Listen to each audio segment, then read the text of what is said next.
Hi, I'm Debra Birnbaum, and I'm here with Marcus Dixon, and we're going to talk about the Screen Actors Guild, or the SAG Awards. Yes, I love the SAG Awards. And Deborah, you just told me before we went live that this is your favorite award show. And why is that? Well, it's a little bit because it's the shortest, but it's also because it's room filled with actors, film and television, so there's always great energy in the room. Yes, there's awards for best ensembles, for best film ensemble, best comedy series, best drama series, and also they do stunts. And we love the stunt categories. I also love hearing that they also start the show with everyone talking about how they got their SAG cards, and it's always great stories to tell. Yes, I love those moments. I hope they keep doing them.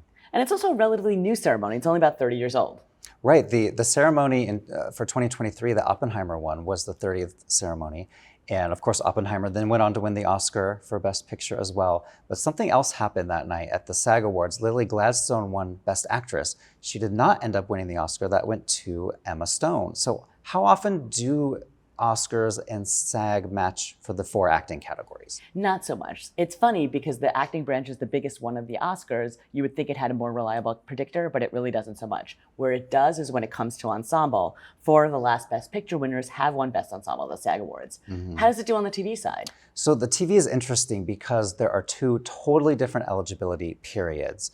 The Emmys start in June, the end in May, whereas the SAG Awards is just a calendar year, January through December. So we will see things that match up, like Ted Lasso will win Emmys and SAG.